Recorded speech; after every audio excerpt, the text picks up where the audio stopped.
So you all have experienced that in the last 10 minutes, the monkey mind of ours, when you meditate. There are many thoughts in the head, come and go, come and go. And these are the untamed mind, the mind that runs wild. And the common phrase that we use, or terms that we use here, is called the monkey mind. All of us have this monkey. Okay? Monkey on our back, in the mind, that keep on jumping around. They make us very distracted, very restless, and sometimes very disorganized. It's all because of this monkey mind. Now, the good thing is, this monkey mind can be tamed. Once you can tame this mind, you can make full use of it. It can help you to actually do a lot of wonderful things. It can help you to be a better person. It can help you to be better organized, improve your productivity, and make your life happier. Okay, so that is a good thing about the mind. You can train it. And how to train it is to apply mindfulness training. That's the practice. Apply mindfulness, apply meditation, be focused on what you're doing at the present moment. That is actually the way to train it. But today we are not going to talk about that because that is another topic by itself of mindfulness. Right? But just the gist of it, give you an idea how the mind works and how thoughts come into the picture. Now you can see that, don't mind if I change to the pointer mode. You can see that this center part of the diagram, you have a person and a dog. So what's the difference between the person and the dog here? Can you see that in the diagram? Yes?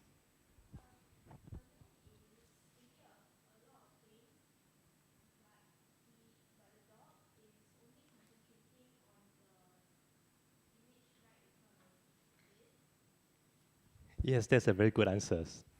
Give me a round of applause for that, yes. So that picture actually explains how the mind of a human person works. Okay, I'm not sure about the dog because I don't know how the dogs work, but actually it's an illustration on a mind of a busy person with a lot of thoughts in the head. When you are in a very serene, nice environment, you're not able to enjoy it. Why? Because too many thoughts in your head. Okay, how many of us actually have this experience when you go for a holiday? You went to a very beautiful scenic place, let's say Grand Canyon, very magnificent scene. Once you step out of the car, you look at the scene, first impression is wow, very magnificent. But next moment, you lost it. Instead of enjoying the scene, you start to take photographs, you start to pose and take pictures. Why you do that? Because it's your thoughts. When you see a beautiful scene, the first thing comes to your mind is, wow, it's beautiful. I want to take a picture to save it as a memory, to show to my friends, to post it in Facebook. Right? That's actually the thoughts start to appear. And as a result of that, you lost touch of your present moment, your environment. The enjoyment that you have is all disappear. And all got distracted by all these thoughts. And as a result, all the actions start to happen. You took out cameras, you gather people, or you do selfie or Wi-Fi, and straight away log into a Facebook account and post it out to show your friends. Right? So that's a natural behavior of us, our habits. So if you can see from here, if we don't actually control our thoughts, we can lose out a lot of things. And a lot of beautiful and nice things you just pass by. You won't be able to enjoy it. Right? You spend a few $1,000s just to go to US and watch a beautiful scene. In the end, the only moment you enjoy it is probably the first 2 seconds. After that, it's all preoccupied by other things, right? So whereas on the other hand, if you look at the dogs, okay, I'm using a dog, I'm sorry that, because I don't have a nice picture to show, so I cannot use this diagram, search from internet. So probably the dog in the diagram here actually illustrates a simple mind, a more simplistic mind as compared to a human, very complex. In a simple mind, they look at things as it is. You look at things as it is. That is the teaching of the Buddha. The true nature of your mind, the environment, is looking at it as it is. Don't judge. Okay? Don't analyze. Look at it as it is and actually appreciate it. That is one of the training of mindfulness, non-judgmental. Right? So whereas the dog, when they enjoy the walk, the garden, they probably will enjoy it very much. They can smell the fragrance, the nice fragrance of the flowers and leaves around. They can enjoy the sceneries, they enjoy the peacefulness. They don't think so much. They don't think what to eat after that. They can't use handphones, so there's no way for them to talk about Wi-Fi or selfie or Facebook, right? So they just enjoy. So that is a simplicity mind. And this mind, if you look at it carefully, there's not many thoughts. Simply enjoy the present moment. So that is actually the difference between a busy mind and a simple mind. Now, thoughts play a very important role because thoughts, other than distracting our awareness of the present moment, it also affects our mood, our emotions. And that eventually will cultivate habits. How many of you think that we humans are operate based on habitual energy? How many of you? Okay, our definition of habits here is not just a normal bad habits like watching the TV when you eat, okay, or after you finish your food, just throw into the basin and get someone else to wash it for you. Those are actually not so good habits, right? So that's our lay person view of the description on habits. But there are more to it when we look at habits. Habit itself is a very interesting topic, and there are a lot of research that's been done on it. Habit is not just an individual, it also can be society. It can also happen in a company as well, right? So there is a book, it's called The Power of Habit. In the last talk that I had, I actually briefly mentioned about it. How a habit actually can help a person who damaged a majority part of the mind, who the doctor has claimed that this person cannot function properly, but because of this habitual energy that this person has and cultivated, he's able to live his normal life, though not perfect, but yet able to function until the last day of his life. So that is the power of habit, right? It's so important. I will not talk too much about the habit and how it comes about, just to illustrate some key points. Now, earlier I mentioned about driving from home to office. You do it every day. Okay, not 365 days, but actually more than that, right? Every week's 20 days. So easily 240 or 200 days. You do that every day, 200 days a year. It becomes a habit already. Without thinking, morning step into the car, first thing you do is press the engine button to start, and then step on the accelerator and move on. Without thinking a lot, right? So that is actually the definition of habit. Now, the other word actually to describe habit is called autopilot. We operate most of the time in an autopilot mode, without thinking, right? When you see a traffic light, I'm using driving because that's probably some of the things that we can relate, most of us can relate. When you see a traffic light, first thing you do is step on the brake. But do you actually analyze through the process when you see a traffic light going from amber to red? First thing you see amber, immediately you release the accelerator and step on the brake. That itself is a habitual energy because there's no thought process in your mind. If you analyze carefully, there's no thought process at all. It's just auto. Release the accelerator, step on the brake. Okay, when the traffic light turns to green, then you let go and step on the accelerator again. So this is the autopilot mode that we usually operate in. Okay, a simple example on our day-to-day life, but for those who don't drive, it happens to almost every part of your daily life as well. Right? The way that you talk, the way that you think, the way that you react to situation, these are all habitual energy. They are good and bad to it. It depends on how you cultivate this habit. So one good example of good habit is that whenever you hear someone scold you or talk to you in a very negative mode, if you are able to train yourself in a very good habit manner, with a good habit, you are able to actually to diffuse the negative impact on you and react in a very positive way. And that is a positive way of looking at habit. How to train that? Your thoughts is very important. Okay, I can illustrate further on that. Our normal human behavior when you hear something bad, someone scolded you or nasty at you, first thing come to your mind is your negative thought will start to arise. You will relate back to your past experience of this particular person. If this thing happened again, over and over again, you relate back to the past experience. And then you start to think, your mind will start to process. Here you go again. You are always saying that I'm no good, I'm that and that and that. Right? So you start to process in your mind. And then automatically, you start to react without you knowing. How you react, it could be verbal or could be physical. Right? I mean, the easier ones will be verbal. You just argue back with the person. All these are very habitual kind of a reaction that you have. But however, if you're able to actually apply training to your mind, able to contain your reaction by injecting good habits to it, when things come to your mind, instead of thinking of all the negative thing about the person, you look at the positive side, the good intent of the person who tried to tell you this thing. Is it for your own good? If it's for your own good, then you accept it. Yeah? And then you don't argue with this person. But instead, thank the person for reminding you of the things they have done wrongly.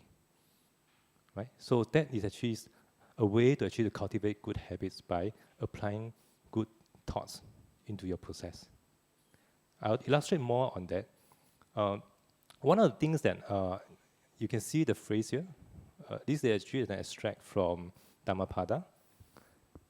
One of the first phrase in the Dhammapada, it actually says that, sorry, I can't see very clearly from here.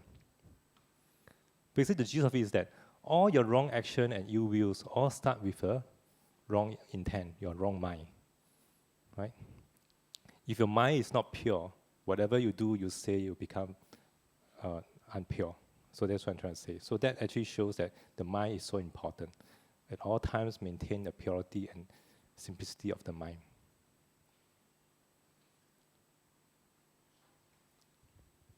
Now, earlier I actually talked about some description of how your mind functions.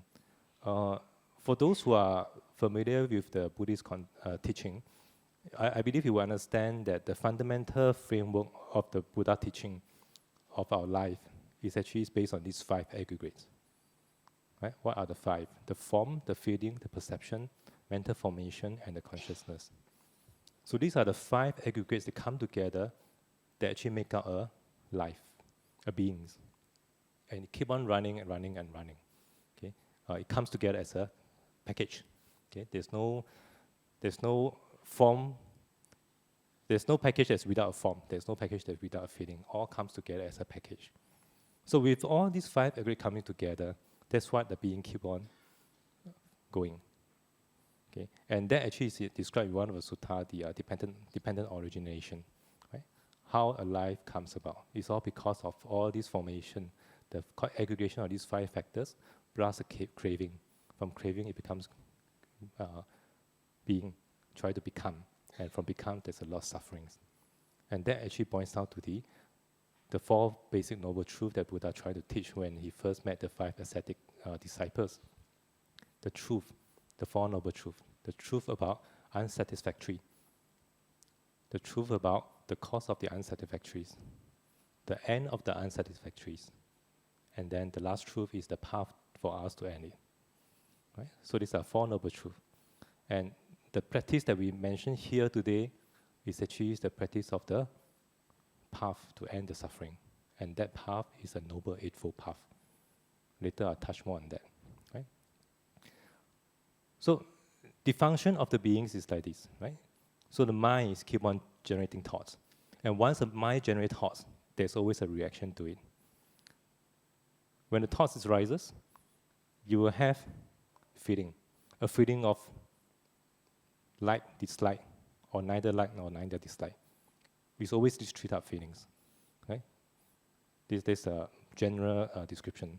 Now, when you have the like feeling, you enjoy the pleasant feelings. You want more, your craving, the desire to want more. Right? Then your perception comes, oh, this is nice, I will want more.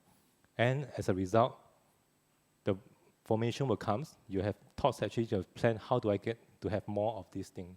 You like char kway teow, then the formation will be that I will drive all the way to the famous market in Singapore that serve the best char kway teow in Singapore, right? And then you enjoy it, right? So that's how all it forms, right? So it's because of something that motivates you to move forward, to do something or to say something, right? And all this actually form our life, and it's always on and off, on and off. But once you cling on to it, you keep on forming. You will never end it. So, but if you can find some ways to actually to stop it, stop the mental formation, right? You realize that this is craving, and you stop. You don't go and drive all the way down to eat the char kway teow. Okay, then you will not have you actually will have to stop the cycle. You want to actually create more craving later on. Because the more you eat, the more you like it. Right? So you start to stop eating less and less and less, you dilute until the point that even though the best char kway teow in the world is placed in front of you, you will not be so tempted to eat it. Right? So that is the gist of the description about how we train ourselves based on this concept of the 5 aggregates. Right? So our life around us, or the life form that we see, or beings that we see, is all actually driven by this word called craving. Right? And this craving is the one that keep on watering the seeds. The more craving you have, the more seeds you produce. Right? The more desire that you have. Now, in the Buddhist context, we actually have 3 types of poisons. You know what are 3 types of poison? Poisons. Yeah. Right? The first poison is desire, greed. The second poison is hatred, right? Anger. And the third one is delusion, right? Ignorance. And these 3 poisons is the one that keeps our mind, poisoning our mind. That always make our mind wanting more, craving for more, right? Aversion is also a kind of craving because you don't want, you push away, right? You're craving for something that you like. Now, all this craving, if you keep on using craving to water your mind, it actually will cause more desire. The more desire you have, the more clinging on that you have. That's why these 5 aggregates inside of in the discourse, it was mentioned as the clinging 5 aggregates. You cling on to it because of this desire, you just want more and you don't refuse to let go. And that is a practice that actually we should try to let go of more of this clinging. Let go, let go, let go. Don't be so greedy and cling on to all this unnecessary desire. Right? So I will not delve too much into it, just a basic introduction of how all these things work as a whole so that you can have some idea on how the thoughts will affect your mind. So with this understanding, I'll just go into the further illustration of the thoughts, how it affect you, and how can you actually make use of the thoughts to actually help yourself to train yourself to be a better person. Now, whenever we actually comes, if you realize some of the thoughts, I'm just using some example. There are cases that actually you may be sitting in the bus or sitting in a car, and something that comes into your mind. Okay? Something probably is not so pleasant, right? Happening in the office where probably you have an argument with your colleagues. Just an example, right? And this incident flash out in your mind. And the next thing you realize that you are actually entering into an argument in your head. Even though there's no physical argument, but in your head you start to argue with your colleagues. I have said this, your colleague will say that. Then when he said the other thing, you try to counter your colleagues. It becomes a mental argument. And if you realize the whole process of this mental argument, your emotion will arise. You have this emotion of anger. Right? Sometimes you just sit in the car for nothing, you just suddenly get very angry. Why? Because of your mental argument. Right? You look at it, your feelings start to arise, your perception start to arise, and your mental formation start to arise. Your anger start to arise, right? And your consciousness is basically your mind is aware of what's going on, right? You start to engage your argument in the mental state. So that becomes a vicious cycle. And your perception of your colleagues for that 15 minutes or half an hour in the mental argument inside the car, just inside the car alone, really cause a very negative image, a perception of your colleagues already. So imagine in that morning, physically face to face, okay, in a meeting or in a discussion, there are some disagreement. What happened? It become a real argument, right? Why it started? It's all because before the meeting, 15 minutes or half an hour ago, you already start to argue in the head already. So that is one of the impact. If you don't manage our mind, our thoughts properly, it will actually indirectly affect what's going to happen next, right? Because your perception is very strong. And perception here is one of the aggregates, right? Once you have a strong perception of certain things, you will not easy to let go, and you're not open to see from different angle, different perspective. Right? Now, however, if you look at it from the other way, when the negative thoughts start to come, into the mind. If you are able to actually to ignore it, you are able to actually overcome it, not engage it mentally. When things happen, the impact of your perception in the real life example, when you really have an argument or discussion, disagreement with your colleague in the meeting, it will not be so strong because you are able to actually to cushion it because you don't have a strong perception of this person. Become very objective, right? It's not so biased because of what you think of that person. You look at things objectively, right? So that is actually how the thoughts can affect you. Now, the thoughts is also very important. I'm not sure you heard of this saying that in some of the Buddhist practice, they are saying that the last moment of a thought is very important before you pass on. The last moment of the thoughts, because that will determine where you go to, whether you go up or go down. Right? So that moment thoughts, and it is true because when you have all the negative thoughts, right? You actually tends to be attracted to the negativity, right? And because of this negativity, you probably will reborn into a different realms that's not so ideal, right? The lower realms. But if you are more positive, of course you'll be attracted, right? The law of attractions somehow apply in this context. Now, but how to actually have this cultivate to this kind of thoughts in your last moment of life? It's always easier to say when all of us are still alive and kicking, and says that when I've last moment of life, I will just let go. Okay, I will not cling on. Simple to say that. Okay, I have recently got a very classic stories that my friend actually told me over the lunch. It's a real case. It's a classic example on before you go, and at the moment of going, the thoughts really change a lot drastically. Right? So this is how the story goes. So just for sharing purpose. So this colleague of mine has a father-in-law. So the father-in-law actually told everyone in the family, including his son and daughter, when I'm sick and I'm very ill, don't do anything on me. Let me pass on peacefully. Okay? I want to be passed on, and don't try to save me. So that was an instruction given to everyone in the family. So he iterated many times in the family, right? So the family registered, okay, I will not do anything. I just let you die naturally. So one day, unfortunately, something happened, right? So the father had a heart attack. So in the family, there's happened that only the mother and the daughter-in-law, which is my friend, was around.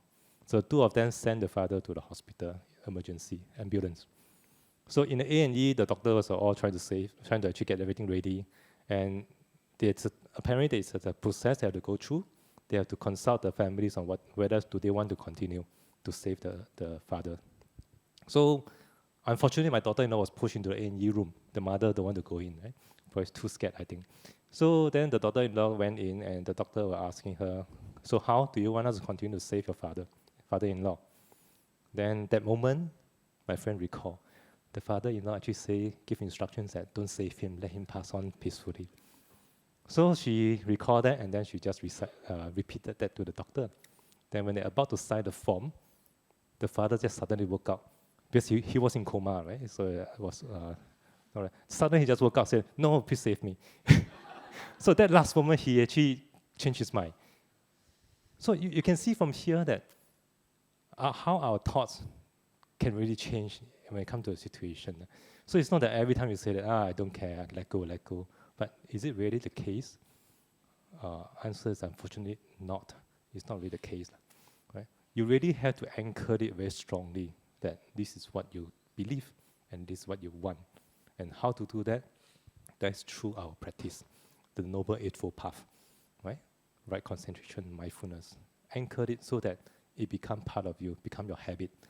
Our habit of survival is very strong. Right? We are all trained for many thousands of years, or even from the time that human exists. The habit of survival is very strong. That's why we have this survival instinct.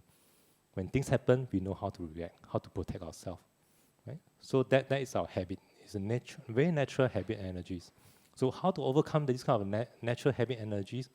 You need to really put in a lot of effort, cultivate, anchor it in, so that things really happen, you will still hold on to your belief and thoughts, right? And not last minute change your mind. Yeah. So So that's a very classic example. I thought of sharing this because I find it's quite relevant, and it just happened a few days ago when I heard this story. Now, another example that I would like to share, actually this is more frictional, not so much on real example. It's a quote that actually, a scene that actually I found in a movie. Lady also watched a movie. It's an old movie. It's called The Darkest Hours or something like that. It's about alien invasion and how people survive. So in one of the scenes, one guy was running away from all the attacks, right? And his friend, a lady, was trying to run away from the invader before she was killed. But this guy, instead of helping her, he just closed the door on her and let her get killed. And this scene was being watched by other people. So when things were a bit settled down, they will try to discuss on what to do, and the argument arises. And this scene was brought up as a question of this person's moral values. They questioned his moral values and tried to adopt him.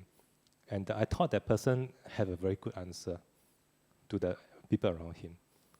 He actually said that it's not exact quote, but something along the line. We all have our moral grounds, moral values. But this is what we think on a daily life. But when it comes to actual situation, do you think you can stand by your moral values? He actually posed that questions. Actually, that gives us some thought about it. Yeah, we all say that we have to help people, we have to be kind. But when it comes to actual situation, are we able to really stand firm on our moral values and react according to it? There's also another thought about it. And how to do that? It's the same thing, right? Same principle as the example that I quoted earlier about dying, right? So this is something that is for us to ponder, right? And that actually gives an understanding on habitual energy, how to change it. And this is the Eightfold Path that the Buddha taught on how to practice. It's a very simple practice, simple instructions. There are only 8 things to remember, right? Right understanding or right view, right thoughts, right action, right speech, right livelihood, right effort, right concentration, and right mindfulness. These are 8 things. We just have to apply all these 8 things constantly, every day. In whatever we do, we apply all these right Eightfold Path. Simple things to say, but not easy things to practice. Right understanding is used to understand the teaching of the Dharma, understand the true permanence of life, the impermanence. There's no permanent self, and there is sufferings in life. There will always be sufferings in life because of things that you like, you don't desire. Right? So the right thoughts, which is today's topics. I will not talk about the rest. So basically, a brief summary on what Eightfold Path is. So right understanding I mentioned about, to understand the non-self, the impermanence of things, and the suffering of life. The right thoughts is actually your right intent. When you do things, always must have a right intent. Right action, right speech is actually our moral values, right? We don't kill, we don't steal, and we don't tell lies. Right livelihood. Now, there are people who actually use the definition of right livelihood as, I don't involve in selling drugs, don't involve in selling weaponries. Okay, that is a very broad and general ways of classifying it. But how many of us actually sell weapons? How many of you sell drugs here? No, right? Yeah, I think so. So this is a very broad description, but actually we should look at it in more refined manners. Right livelihood here can apply to any kind of a professional, any kind of a career. As long as you don't sabo your friends, you don't backstab your friends in order for your corporate ladder climbing, right? So that is considered right livelihood. You don't tell lies in order to, or you don't harm people in order to achieve your career goals. That is what I would think that is a good definition of right livelihood. Right effort. Everything that we do, you must bring effort. Later, there's one part that I talk about effort. Effort is important. Whatever you do, you must bring effort. Be determined to do it. Otherwise, you just pass. Right? You won't really achieve anything. You just let go so easily or give up so easily. So there must be some effort that you must put in. Right mindfulness is an important ingredient. Whatever we do, you must be mindful. Whatever we say, you must be mindful. And whatever you think, you must be mindful. And that is the one that keep your gates on to prevent all the negative things from happening.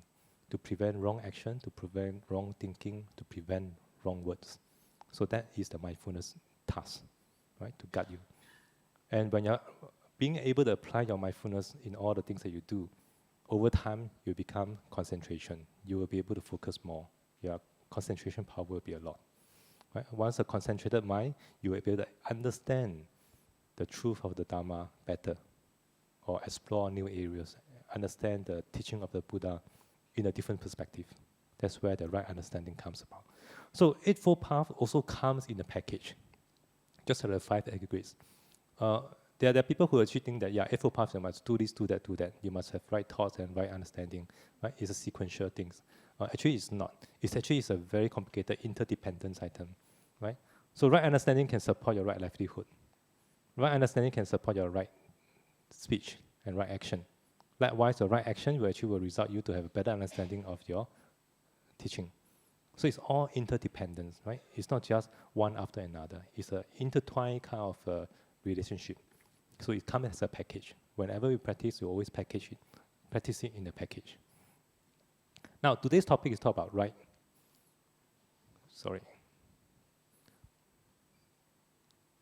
thoughts. And what is right thoughts? But basically, right thoughts is refer in general is something that's wholesome, right? And not unwholesome. So what is the definition of wholesome thought? We renounce on material pressure, renunciation. Okay, I just read through first and later I explain. Acting in kind and friendly manner towards other beings. Acting without cruelty towards being. Right? So basically your right thoughts is actually basically defined by these 3 things. This is extracted from this sutta. Right? So I can't see the words very, very far. Basically actually it's the sutta that described about the path. Right? And there's a definition that talk about that. So renunciation here actually refers to renounce from material pleasure. Okay, it's not the renunciation that we normally come across to become a monk and nun, right? If that's really the case of how we define renunciation, then I think all of us will run away from Eightfold Path because we are not ready to become monks and nuns, right? This is a very lay person kind of practice, a renunciation for material stuff, and actually is to conquer our first poison, there's desire, greed. If we able to renounce on material stuff, I don't need to have a big house. I don't crave for a big car. I don't crave for a lot of money. That is actually a renunciation for material pressure. Right? You can still have it. It's not that we Buddhists cannot. In fact, we should actually work hard, okay, earn more money to help the Buddhist community, to help more people, right? But not totally ignore it. Right?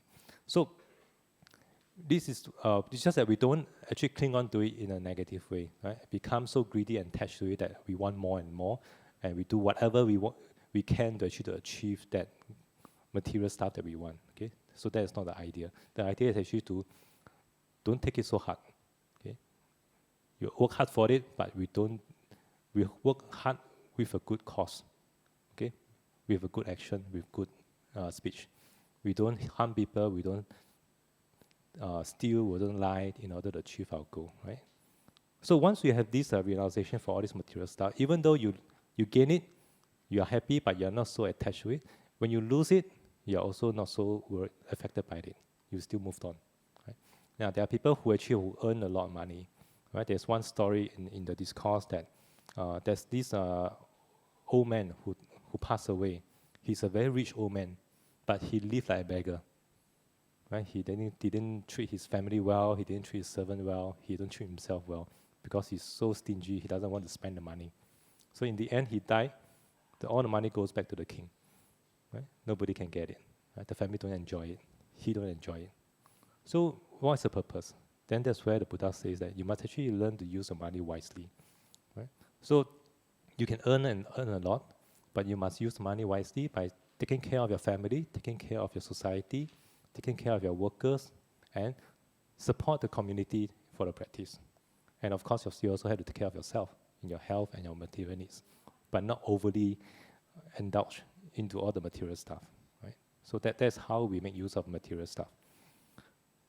Now, act kind and friendly by being kind and being friendly with other people, actually is to help people, right? So if this kind thoughts, the last talk I gave was actually on kindness. This is one of the good thoughts. To show kindness to people around you, to be kind to people, to help people around you. That is a thought you should inculcate. Right? Always remind yourself to help people. And without cruelty towards people. These are the negative part of it. It actually is negative as compared to the second one. Second one is to be kind. The third one actually is to avoid to be cruel. That means to always think of how to harm people, how to take advantage of people, right? How to kill people. So these are thoughts that we should not have in our head, right? And whenever it happens, we should try to correct it, right? So a right thought actually refers to these three things, a very basic three things. So whenever the thoughts arises, you can actually classify that into these three areas. Is this thought driven by craving? Am I having this thought because of my personal craving? If it's not, then you look at it.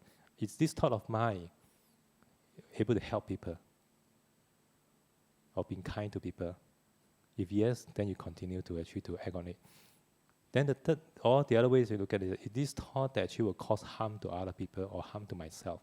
If it is, I will stop the thought right there. I will not continue. Right? So that is actually the gist of the teaching. So later I will share with you how the Buddha taught us to correct all these thoughts. Right?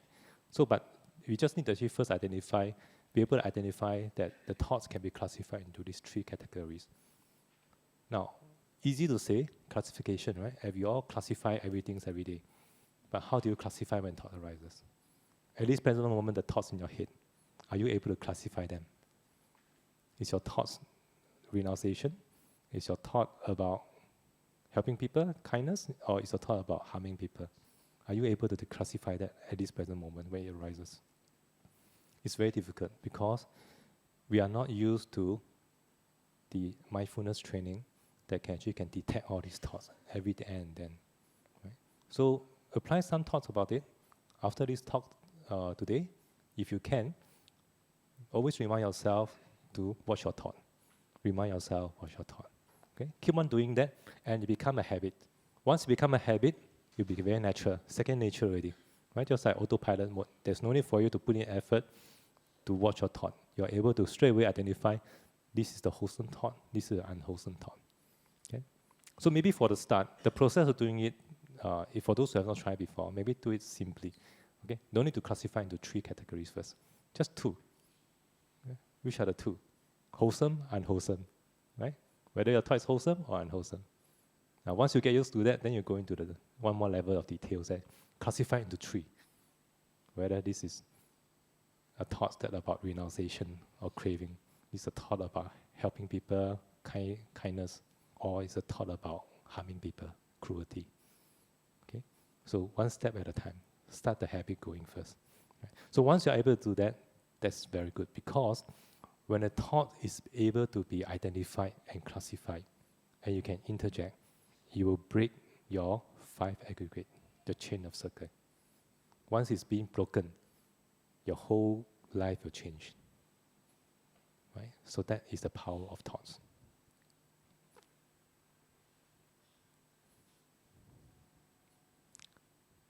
Now, the 5 things that the Buddha taught.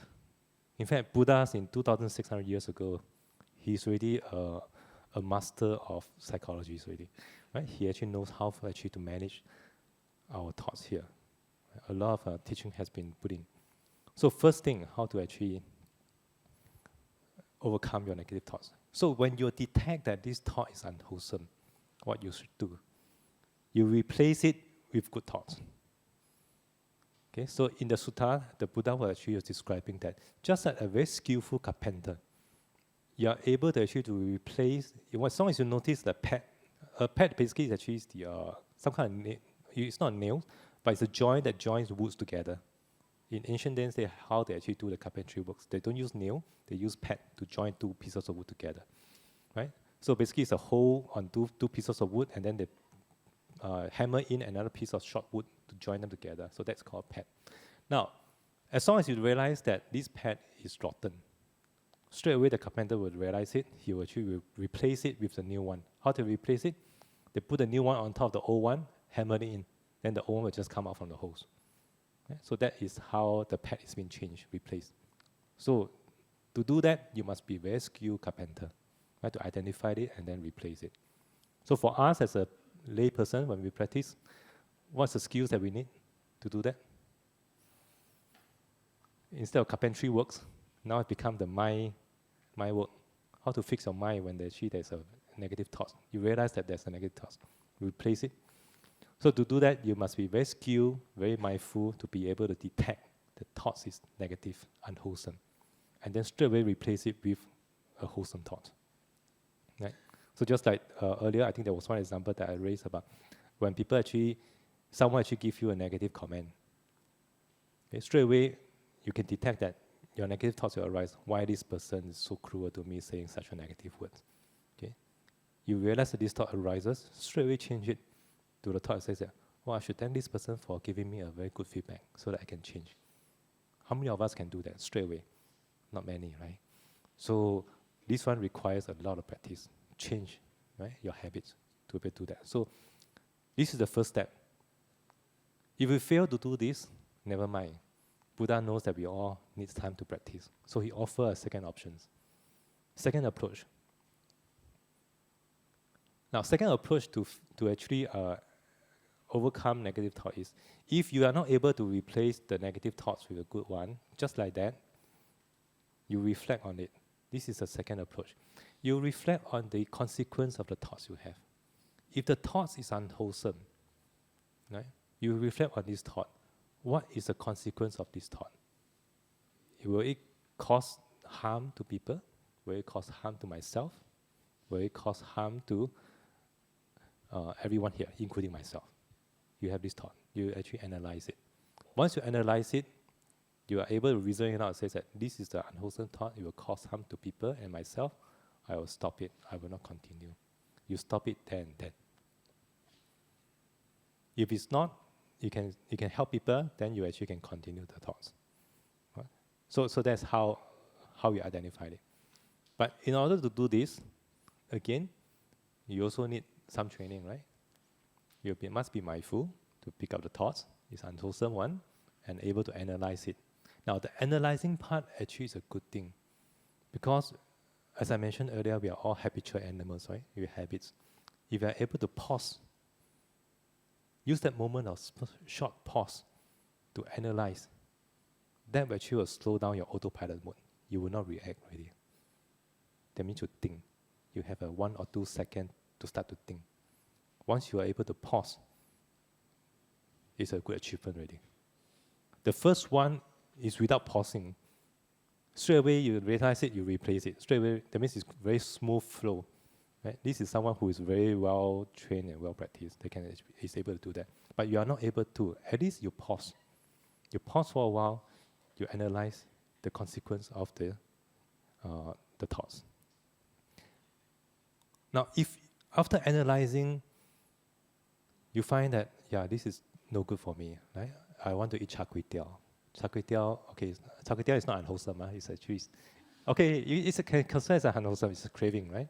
It's tied to craving. So you have to first thing renounce, right? Remember the whole good talk? Right talk is to renounce on material stuff. Yeah, char kway teow is material stuff, right? So I think of char kway teow. I want to eat char kway teow, right? So I know that my cholesterol is high. So if I eat char kway teow, first thing come to mind, char kway teow. I know it. I detect it. Then I analyze. My cholesterol not so good. I eat char kway teow, then my cholesterol go higher. Not good for my health. Then I will pause for a while. I will not react on impulse and say that I'll drive there or I've straight order that bit of char kway teow. At least I pause and think. So if my mind is strong enough, I would be able to put a stop to it, and I will not order that char kway teow. I'll just stop there. Right? That's where your mind is strong enough. Now, what if your mind is not strong enough? The craving is so strong. You still like to eat. How? That's where the third approach that the Buddha offers. Okay? Third approach is, don't think of the char kway teow, right? Because the more you think, the more craving that you have. This is already ingrained into our habitual energy already. our perception of this char kway teow, so fragrant, so nice, so oily, right? Yummy. It's already there already, cannot change. So the more you think of how negative the consequence of this char kway teow, also useless. Because your perception of all the nice thing, all the craving will start to override whatever negative things that you thought about. So don't focus on that char kway teow now. Focus on your not paying attention, okay? Focus on how you are not going to give attention to this char kway teow. That means focus on the approach now. How can I not thinking of it? So how can I not giving attention? For example, how? Okay, so you know that you don't want to eat you want to eat char kway teow, but you are thinking that you should not eating because of your health. But instead of thinking of that, you should actually think of, what if let's say there are any other options that I have they can order? What is other more healthy food that I also like? That means you distract yourself from that craving, right? So this actually is distraction. You bring your thoughts away from your craving. You focus on other things. How do I have a substitute to replace this char kway teow, right? Then who knows that you may find a vegetarian soup, noodle soup that you like, right? That can actually easily replace that char kway teow. So that is actually the third option that you can apply. Now, what if there's no other options? You can't think of any option. Never mind. The Buddha also very smart. He gave us the fourth one, the fourth approach. Now, the fourth approach is actually reflecting on the removal of thoughts, okay, and the source of unskillful thoughts. So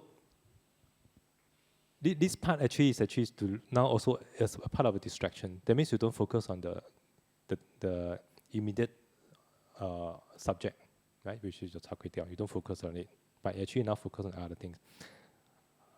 On how to actually remove the source of the thoughts. Now the source of thoughts is because you're hungry, right? If you're hungry, then actually you focus on your hungriness.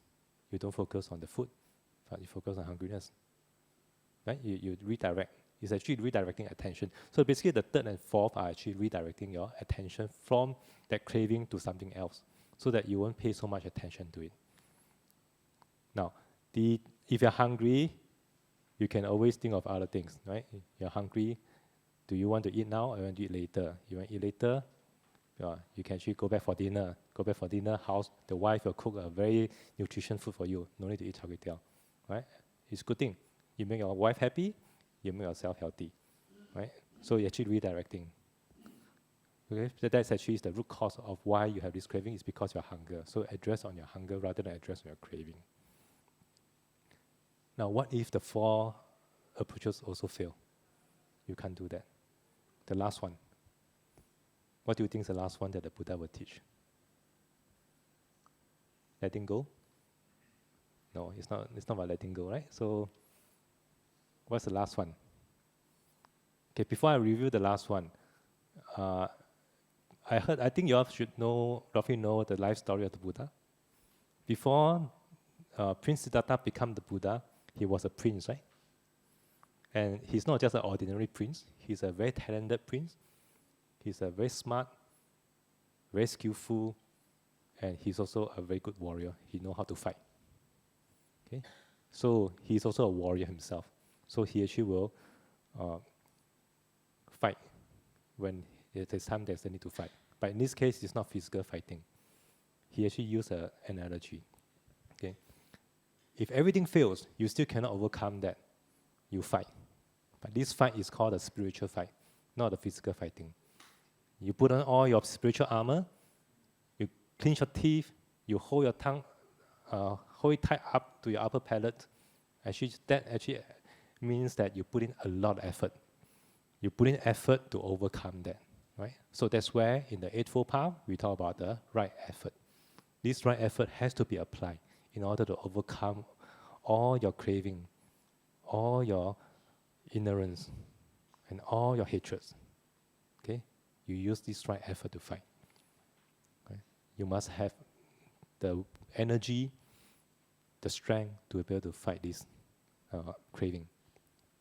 So basically, the last one is actually to tell us that persevere, fight on, don't give up, keep on fighting.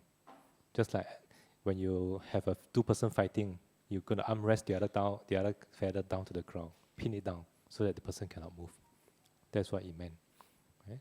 But it's not so violent here. It's actually more like spiritually. We need to make sure that our mind is strong to be able to overcome the negative thoughts on that. Right? So this is the 5 things that the Buddha taught to overcome negative thoughts. Right? So, any question on this before I moved on? Or in fact, this will be my last slide already. Yeah. Now, earlier I mentioned that thoughts is actually a chain. It's a natural phenomenon, right? You come and go, come and go, come and go. But do you realize that your thoughts actually in your head, if you watch it, it's not really come and go, come and go. It actually is a chain of thoughts. Do you realize that? It's like we're watching a movie, right? Movie is like continuously episode 1 to episode 50. Now we have this long series, episode 200, 500, right? It keep on going. That is actually what we call the chain of thought. But actually, thoughts happens spontaneously, comes and go, right? It's just like our movie, right? Last time when the movie was being made, it's actually a strip of frames, and every frame is actually the image, right? And you roll the image in a very fast speed, you become moving picture, right? The concept is similar in that sense.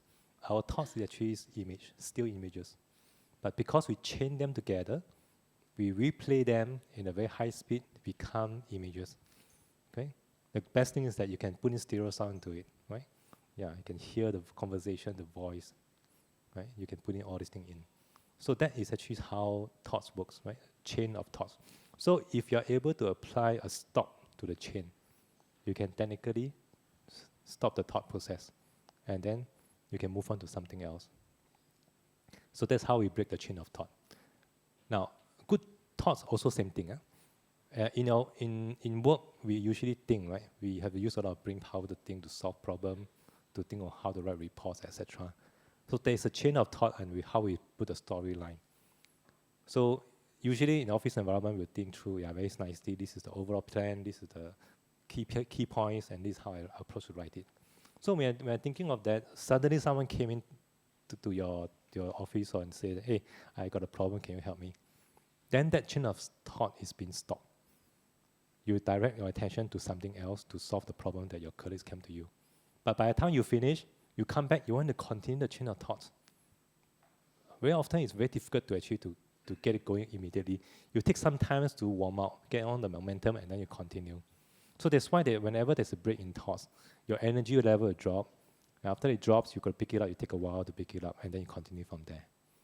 So that's our daily life, how our thoughts, chain of thoughts being affected. So that's why people will say that this phrase, I lost my train of thoughts. That's what it meant, right?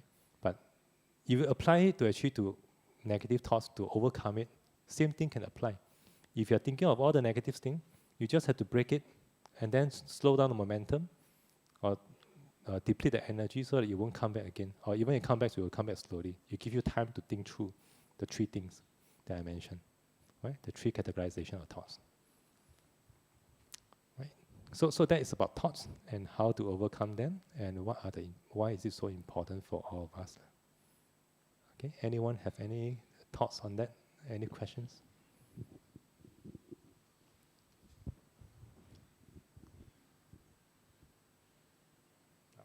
So if you have any question, feel free to ask.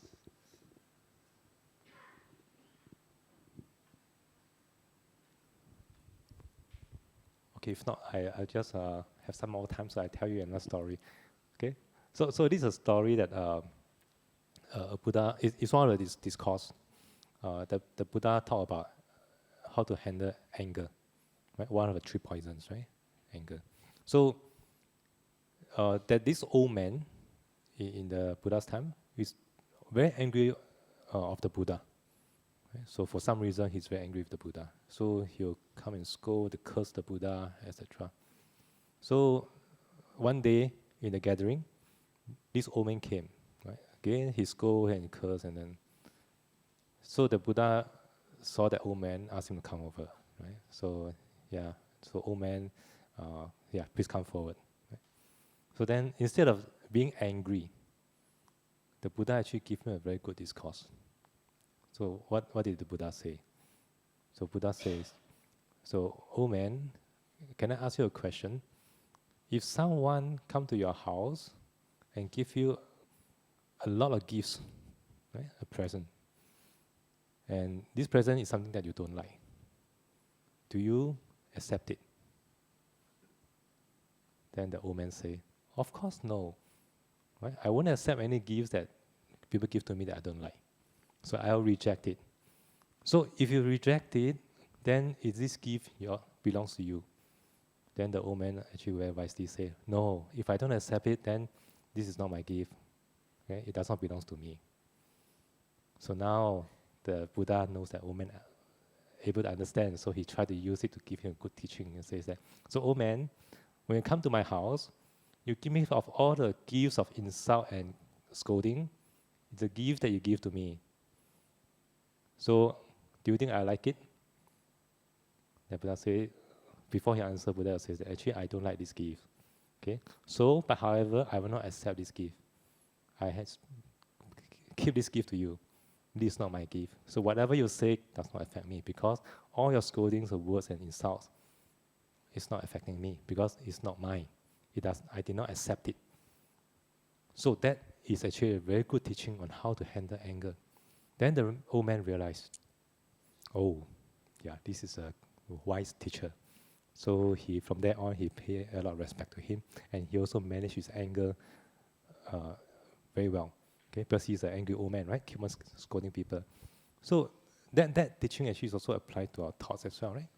So when someone scolds you, insult you, if you start to actually get angry, emotionally affected, it means that you have already accepted the gifts to you, the gift that you don't want, and become your problem. But if you are able to actually identify that these are the insult, these are the ill words, but I don't accept it, I return it back to you. Okay, it's not my problem. It's your problem because you are angry with me. Why are you angry with me? That's your problem, not my problem. Right? So that is a very wise way of handling anger.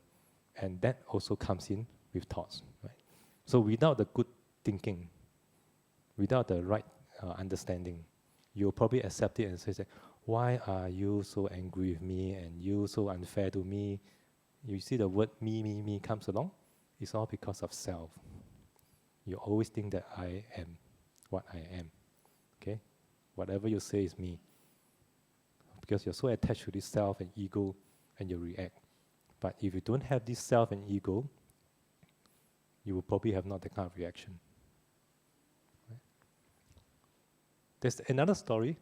Since got more time, I can tell more story. This story that I heard in one of my retreat. I may not have recorded very well, so pardon me if I couldn't share the story very fluently. So basically, actually, he talked about the old man, also old man, right? He has a son, right? So he loved his son a lot. But one day, this old man was walking on the street. Then suddenly, he kicked a person. And he saw that person is a beggar. He's so angry. So he's just scolded, why do you actually sleep in the middle of the road and make me kick on your feet? And right? Why can't you sleep on somewhere? Huh? He got very angry. Then after that, he actually just moved on from there. Okay, so I'm trying to recall the story. So that's the first scene, right? So it's nothing to do with him, so he just get angry and scolded the person. And second time that he walked, he find that the person who actually sleep on the road, also someone sleep on the road, then he kicked the person. But this time around, he realized that the person actually is his son. He's a very own son that he loved. Then instead of scolding the person, you know what he do? You say, hey, what happened to you? Why are you sleeping in the road? The kind of reaction is so different, right? One is that the person got nothing to do with you. But the other is actually the person is very close to you. The reaction that you handle the situation are all very different. Same thing happened, but different different parties, different actors involved. So why have this kind of reaction? It's because of your attachment. Your attachment to my son. Right? The person got nothing to do with me, I can just go. Right? But it's your own son, you won't scold, right? You will first show concern what happened. Yeah? So that is actually the attachment that we have. The first craving, attachment.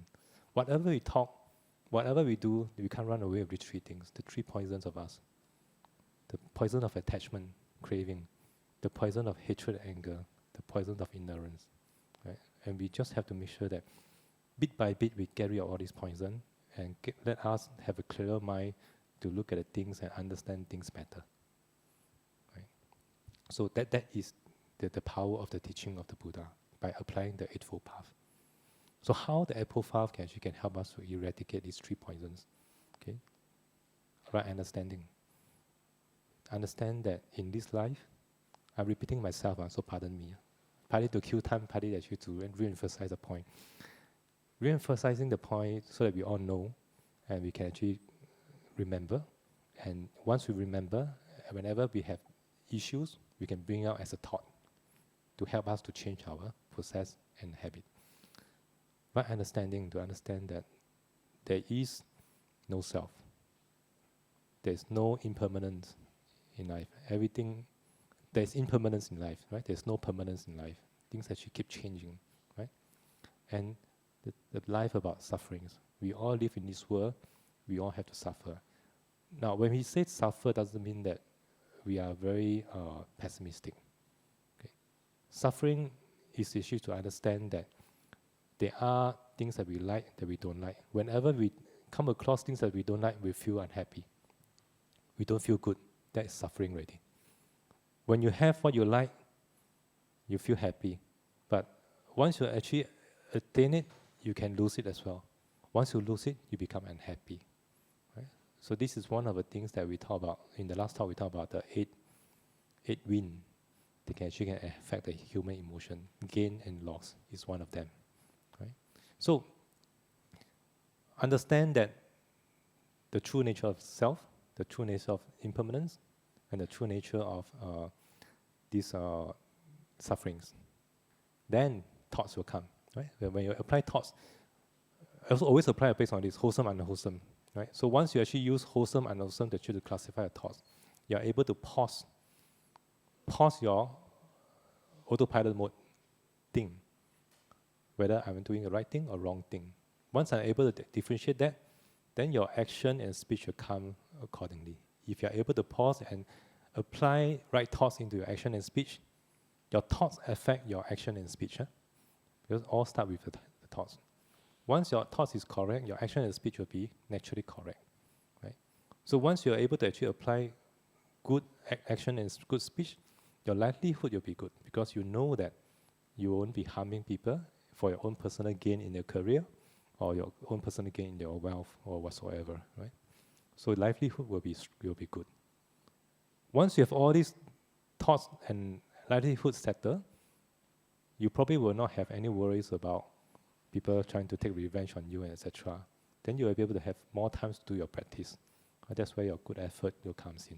I'm talking in sequence, but doesn't mean that Eightfold Path going in sequence in this way. Right? This is just a very layman terms of explaining.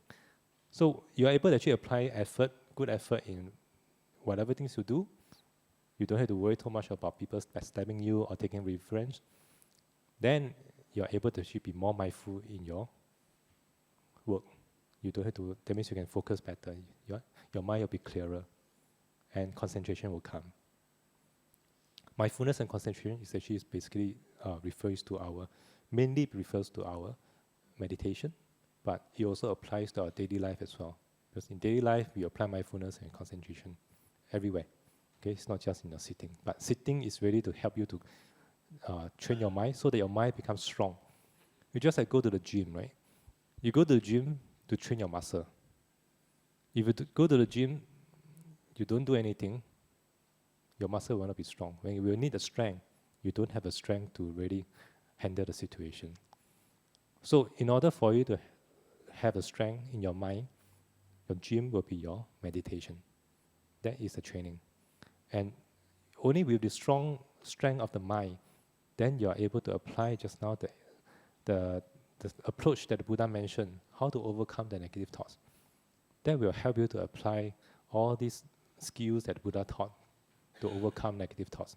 Because your mind is strong, you are sharp enough to identify the negative thoughts, your mind is strong enough to actually to overcome it. Right?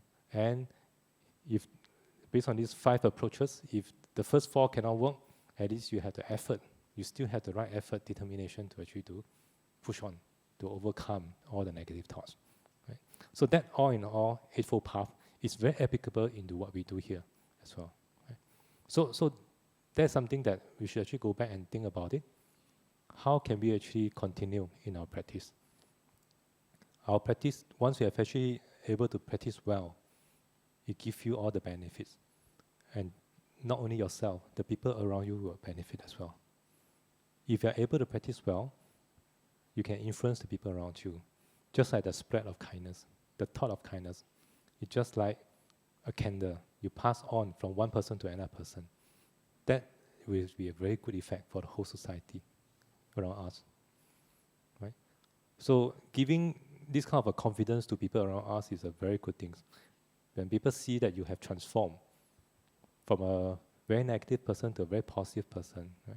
Or even from a positive person to an even positive person, more positive person, that will give us the confidence that the practice of the Dharma works.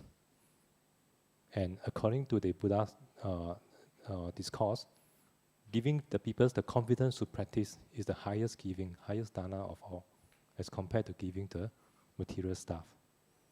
So you should, as a Buddhist, or we should as a Buddhist, continue our practice to give the confidence and assurance to other people that what we do, what we learn, and what we believe will do good to the society and benefit the society as a whole. Right? So that's all I have to share. Yes. Okay, so we can have some discussion.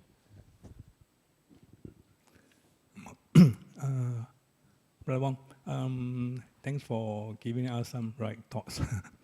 I have a question. Just now you mentioned that if someone, the example you were saying about the Buddha and the old man, if someone come to you and give you, scold you, and say a lot of bad things to you, and then you can just say, okay, the gift you are giving me, I don't like it, you can take it back.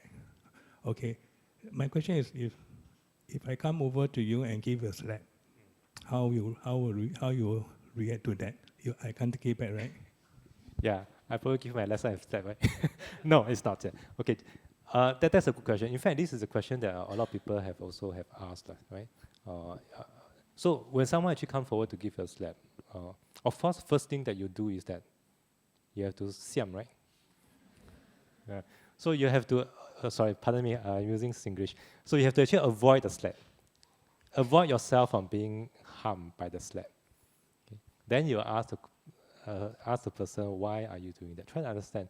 Now, there are a few reasons that people come forward or to do something bad on you, right? It could be that the person have a misunderstanding on you, or it could be that both of you have some conflict before, or it could be that the person have some mental issues, right? So if it's of the first two, if there's a conflict between you and the person, then it's good to trash it out, right? First, avoid yourself from getting hurt. Then discuss openly and objectively on the issues and how to overcome that. So once that overcoming is being done, so probably that will resolve the issues. Right? It helps both sides. But if it's really a mental issue, then that part we can't help. But we still have to actually probably refer the person or get someone to actually to help the person with mental issues to address it. Right? So that would be, if you ask me, how I would approach it. Right? But there's also theory, right? Theory is easy to say, but it's really on the day, on the spot, I got slapped by someone that I don't know for what reason. First thing, my reaction, I'm just trying to think through, play through the scenarios, what I would do. I would get very angry. Okay, the anger will arise. Okay, I probably would have the urge to actually to scold the person, or to react to the person. But as a practitioner, right, I need to apply my right thoughts. Right? first thought comes about, I would have actually have first the reaction of slapping the person back or trying to argue, scold the person back. I would probably have to take a pause. Okay, most likely I will get a shock first. I probably get slapped and then I get shocked for a while. Then I start to think what happened. So that shock is good. It gives me time to think, right? How to react. So if my anger arises, my shock will take some time to recover. Hopefully that will give me enough time to cool down, not to react immediately, and then understand what happened. Okay. Probably if I could, and the person actually can talk to me, I'll probably ask him why. If the person refuses to talk to me, then I probably have to use a different approach on that, right? Or get people to help me to pin down the person, right? If that person has really some issues. Okay. I'm not sure whether I answer your question, but in short, it's a question that on theory it seems to be easy to handle, right? But in reality, we need to have a lot of practice and right understanding in order to handle the situation. I can give you an example. Yesterday I went to actually visit a Theatre Sing, right? He's actually a sports injury doctor. Apparently the place is very popular, so I waited for 4 hours. So there are three doctors there, TCM doctors. So one is apparently very good. My first time there, so I don't know, so I just asked around. So they said that go to the elder one. The elder one is good. So I actually lock on the elder one and want him to be the one to fix me. So then followed by and after that the second one, the second TCM doctor came and he asked around who wants to let him fix the problem. Then the first few in front of me said that no, I wait for the other one. So I just follow wait for it. Then once I make the decision, unfortunately that I had to wait for a very, very long time because the queue is super long, right? So up to the point that I observed that the second one who came in when he fixed the other people seems to be quite good. And also very short queue. So I went to him and asked him, can I actually be your next one to fix my problem? So that TCM doctor was very angry with me because he asked me once, I rejected him. Right? So he actually was very rude to me and says that I only asked once. If you want to go and see the elder one, you have to stick to it. I will not treat you no matter what. Very, very egocentric, right? Now, at that moment, in front of everyone, he was quite rude to me, and there are a lot of people behind me. Frankly, I was a bit upset with that kind of a comment. Then, at that moment, because of this talk, I really started to focus on my thoughts, right? I realized that thought of anger arises. If, let's say, I don't pause for a while, I probably will give him a very black face, and I probably just walk off. Right? But because of this thought, I'm able to actually to think. He has this reaction because I first rejected him. It was my fault in the first place. So he has his right not to actually to treat me. Right? Even though he was a bit rude, but it's okay because it was my decision that I probably could hurt him initially. So I took a step back. Instead of giving him a bad face, I smiled at him. I give him a thumbs up. Right? So why thumbs up? Because I find that once I actually have this thought that it's actually my fault, I realized that this person actually not that bad. He got his character, right? In Chinese, we call it 有性格, right? So my thumbs up actually for him to show that, yeah, good, I admire your principle. Then my wife was beside me then. And I said, yeah, she was giving me a smile. That means I'm doing the right thing. If she give me a different look there, I would say I probably have done the wrong thing. But she gave me a smile then, so I think, yeah, okay, and pat on my pet. So that is how a good talk can be applied. A real example that was really happened yesterday, right? How you can turn the negative situation into the positive one, right? Yeah. Thanks for the question. Yeah, I hope I answered your question, right?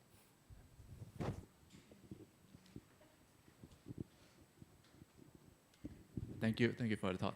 Maybe I'll share something about trying to take away the negative thought. But before that, just now you're mentioning of people slapping you. because we're practitioner, we learn all this stuff. It actually helps us to delay our thoughts and our action.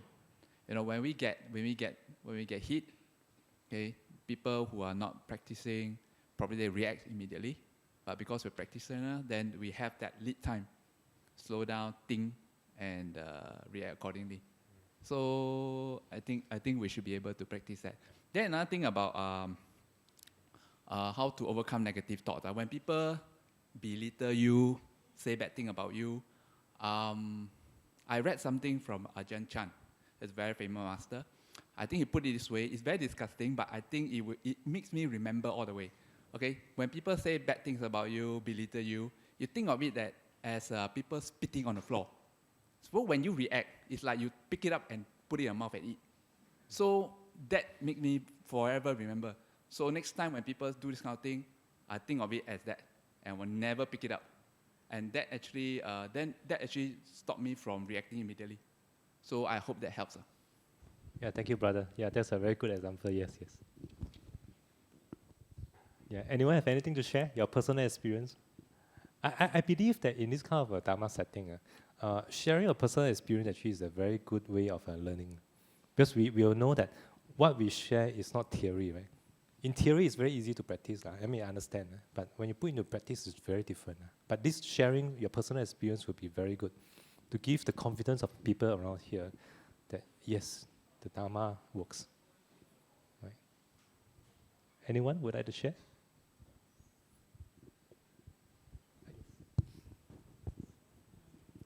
I think maybe the other method that works really for me actually. I mean, like because we are still human, so sometimes of course not just other people get angry and then we feel victimized, but the other way is could be anger arise in us, like just due to annoyance, irritation, or whatever. That means we ourselves got a problem, right?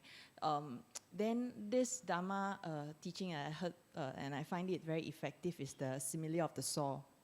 Yeah, so that's from Buddha's teaching, and it's to phrase it, put it in layman's way. It's like Buddha did say that if in his time, I mean, like he told the monks or the lay people or something, if there's two enemy holding oneself, holding, like for example us, one on our hands and hold on our leg and cut us into half, just sawing us.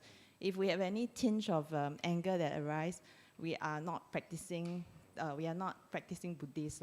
So this thought is like, that is actually max already, right? To be killed by someone. And if we get angry, we are actually not practicing what he teaches. So yeah, that really shook me actually. And it's like, whenever any other things are actually quite minor compared to being killed, right? So that helps. Yeah, thank you for sharing. Yes, yeah, there's a brother. I share a personal experience. It's actually replacing that of anger with compassion. I don't think people get angry for no reason. I mean, first I have to recognize when they are angry, they are suffering. So there was one example. I was representing a group of my colleagues to sell. It was arranged in this way. So we actually bought a couple of properties, but we put in two persons' name.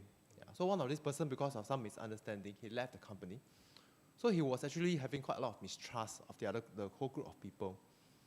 And I was so-called put in charge to settle this issue with him. Of course, he was very uncooperative. So there was one, so I was, we found a new buyer. So we need him to sign the option to sell the property, to agree to sell the property. And then, of course, the lawyer advised add a clause that, I only own 3% of this property. I don't own half of it. Yeah, and then the moment I said, hey, I added this thing, he didn't listen to me, he walked away. Yeah, so that was 12 o'clock, about 12 noon. Yeah, and then, of course, I didn't ask everybody, is it okay I remove this clause? Because he don't want this clause. So I removed it. Then everybody said, okay. And then I asked him, so I told him, we agreed to remove this clause, but I'm outside, so can you print it and then sign it and pass it to me? Because I'm just below your office. So he said, I've left already. Meet me 9 o'clock tonight at Jurong. Yeah. And then in the middle of the day, he also wanted the seller's IC, which is not necessary. Yeah, but I said no. He just wanted to see. So he just demand things. So by the time I let him sign, it was 9 o'clock. So I took 9 hours to get one of his signature. Of course, I was a bit angry. Yeah. Then when I went home, of course, the first thing I decided is, okay, don't bring the anger at home. So I decided to just visually say I put my anger in the front, outside of my home. So I went back. Still not very peaceful. And then when I was in the washroom, then I think of him, he must be suffering because of, that's why he behaved like that. A lot of mistrust, he must be suffering. So I decided to send him a message to apologize to him. Yeah, despite 9 hours to get him to sign one signature. I know it was probably no fault of mine. I just wanted to protect our group of people, and it's a factual thing. Yeah, so then I apologized to him. I said, must have been something that I've not done right. Yeah, that I didn't do it in a proper way that suits you, that caused you to be angry. Yeah, so I apologized to him. He didn't reply, but I checked my feeling. Yeah, actually, immediately, because of the transformation of replacing of anger with compassion, the feeling that arises with me is that of happiness, is that of joy. So in fact, actually, if I choose the right thoughts, the right feeling, the biggest beneficiary is not him. Maybe he's still angry, he's still fuming, despite I apologize to him. But the biggest beneficiary is myself. Yeah, I get the right thoughts. Of course, I do hope that if I apologize to him, he does feel better. He does alleviate his suffering. Well, I'm not sure if he does. I can't control that. Yeah, but at least, it was a surprising feeling that happened to me. Hey, wow, just through that, it was a true joy. Firstly, maybe it's a sign that, well, I probably did the right thing. Yeah, by showing care to another person. Yeah. And then sometimes I also feel that actually I need to reflect on myself as well. Someone angry, is it really my fault? Yeah, it's not. If it's really my fault, then I think I should really show compassion to this person. Yeah, I ought to apologize to him. Yeah, and then make him feel better, not just ignoring him and caring about just my own feeling. That okay, anyway, it's I don't care about it. Just let you continue to fume. That's fine. Yeah, I think I should care for this person. And I think when there's this care going on, well, I think, but not to be expecting him, he must accept my care. But if he accepts, then that's great for both parties. But if he doesn't accept, then I felt that I've done my part. I go away happily. Yeah, I feel that that's how I apply it in my own life. Thank you. Thank you, brother, for sharing. Yeah, that's a very good sharing. Yeah. Yeah. Anyone? I think it's already 10 minutes past 12. If there is one, we'll have one last one. If not, okay. Yeah, we end the session here. Right. Thank you for all your participation and attention. Thank you. Sadhu, sadhu, sadhu. Thank you to